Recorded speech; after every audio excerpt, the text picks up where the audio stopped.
السلام عليكم. في هذا الفيديو سوف أريكم أفضل حركات يستخدمها اليوتيوبر في فيديوهاتهم، وسوف أريكم أدوات في الكاب لا يعرفها الكثير من الناس.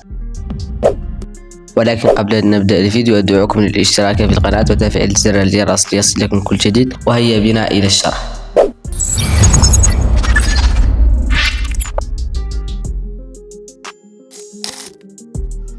الحركة الأولى هي جعل النص يتغير لونه. لفعل هذه الحركة سنحتاج هذه الصورة وسأجربها على هذا التعليق. مثلا سوف أضع الصورة على النص، سأضعها على النص كاملا بهذا الشكل.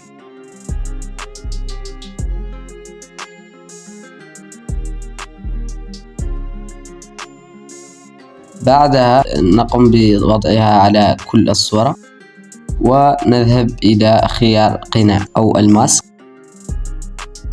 نقوم بالذهاب إليه ونختار هذا الخيار.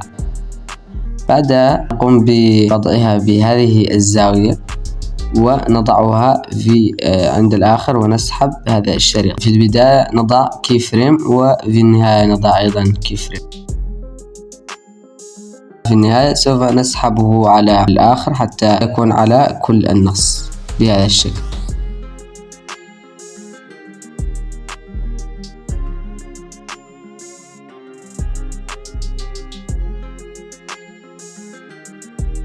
والآن نقوم بالذهاب إلى مزج، نختار مزج ونذهب إلى تعتيم. سيصبح معنا بهذا الشكل.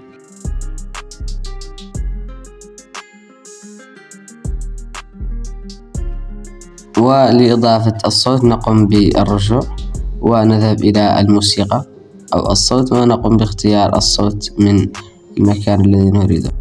وبعد أن نضعه في المكان المناسب نقوم بإضافة الصوت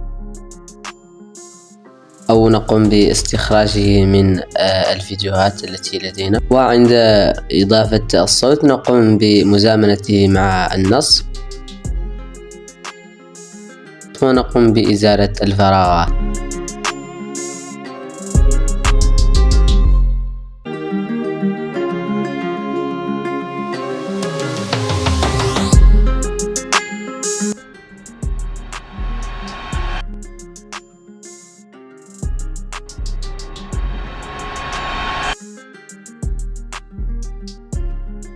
وكان هذا كل ما يتعلق بالحركة الأولى. لننتقل الآن إلى الحركة التالية.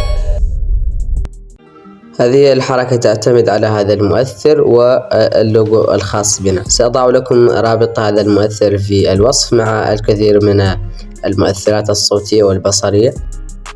فقط نضع اللوجو والمؤثر في مكان واحد ونضعهما في المنتصف، أو أن تضعهم في المكان الذي يناسبك. أنا سأضعهم في المنتصف. وبعدها نقوم بالذهاب إلى الطبقات ونختار الطبقة الأولى لكي تكون الصورة فوق المؤثر.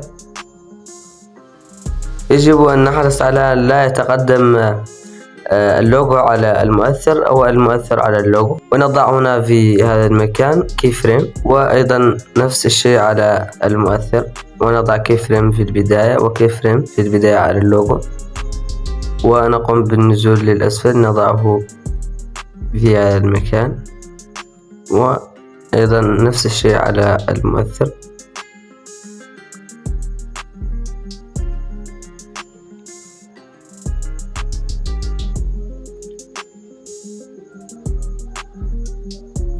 فقط نضعهم في المنتصف.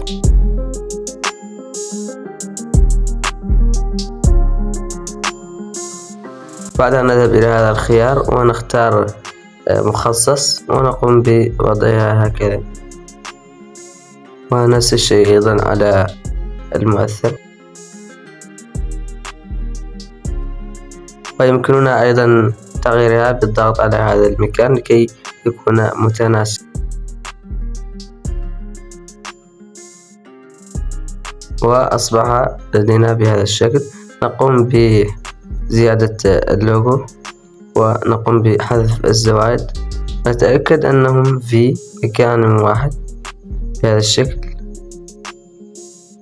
ونضع كي فريم في البداية وكي فريم في البداية على المؤثر.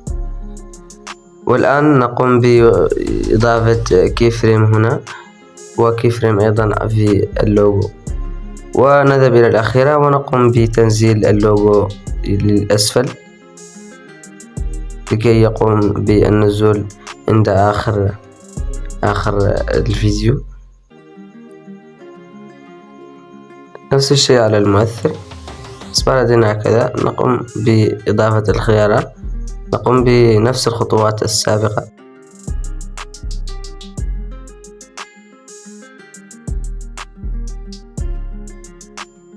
ويمكننا أيضا زيادتها بالضغط هنا، ونختار كي فريم في البداية، ونقوم بنقص الكي فريم الأول الذي أضفناه، ونقوم بالرجوع. نفس الخطوات، لأنك إذا حذفت الكي فريم سيعود كل شيء للبداية. والآن لنسحب لنرى النتيجة. كان هذا كل ما يتعلق بالخطوة الثانية. والآن أهم خطوة، وهي إضافة نصوص احترافية من خلال كابكات. أولا نقوم بإضافة نص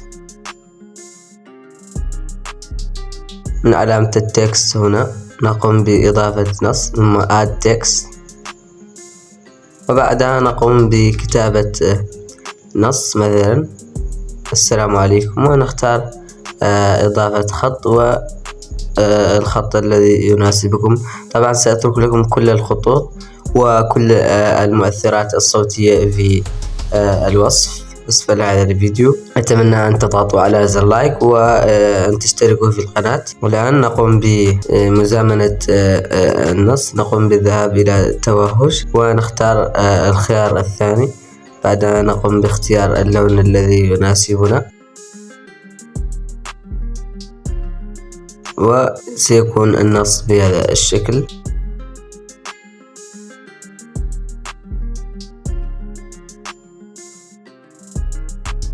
نذهب إلى خيار النسخ ونقوم بنسخه،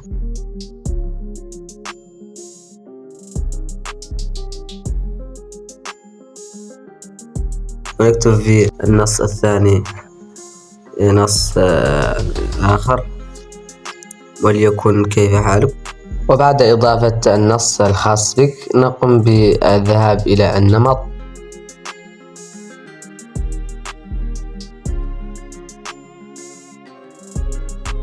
نقوم باختيار اللون الخاص بنا، نذهب إلى الظل ونختار لون الظل الذي يناسب النص الخاص بنا. من الأفضل أن تختار نفس اللون الذي ستختاره للنص يعني، ولكن يكون خفيف.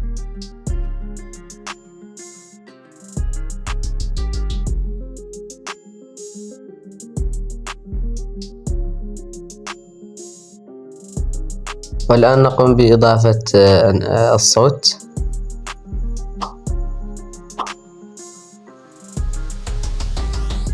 نقوم بمزامنة الصوت مع النص ونقوم بنسخه، نضعهما في المكان المناسب ونرى النتيجة. وكان هذا كل ما يتعلق بإضافة نص احترافي في كابكات. والآن سأريك حركة يستخدمها أغلب اليوتيوبر في مونتاج فيديوهاتهم.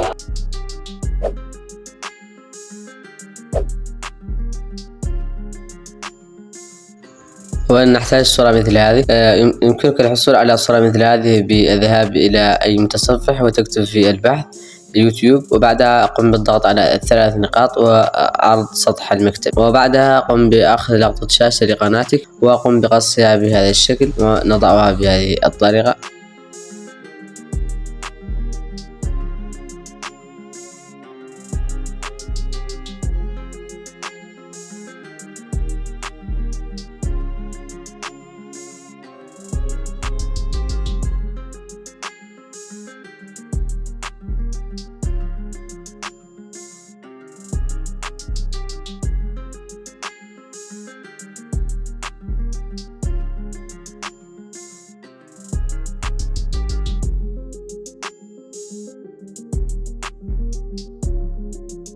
والآن نذهب إلى هذا الخيار ونقوم بتدوير الصورة بهذه الطريقة. وهذه الإعدادات اختيارية، يمكنك لا تختارها،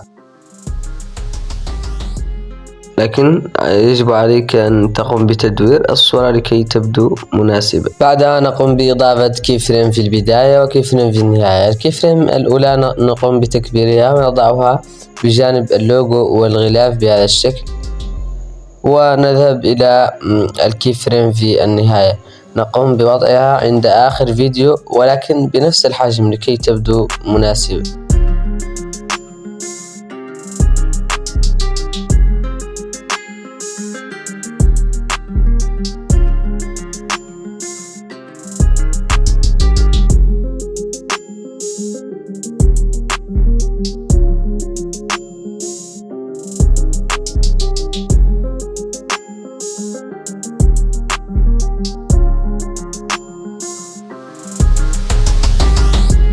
وهذه هي النتيجة.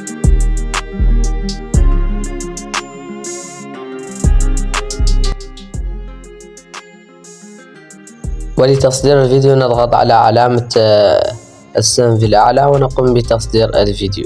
أتمنى أن تقدروا تعبي، لقد تعبت في الكلام وتعبت في المونتاج وتعبت في تحضير الأفكار لكي أصنع فيديو ينال إعجابكم. أتمنى أن تشاركوني أفكاركم في التعليقات، ولا تنسوا الضغط على إعجاب والاشتراك في القناة. المهم كان معكم عبد الرحمن ناجي، إلى اللقاء.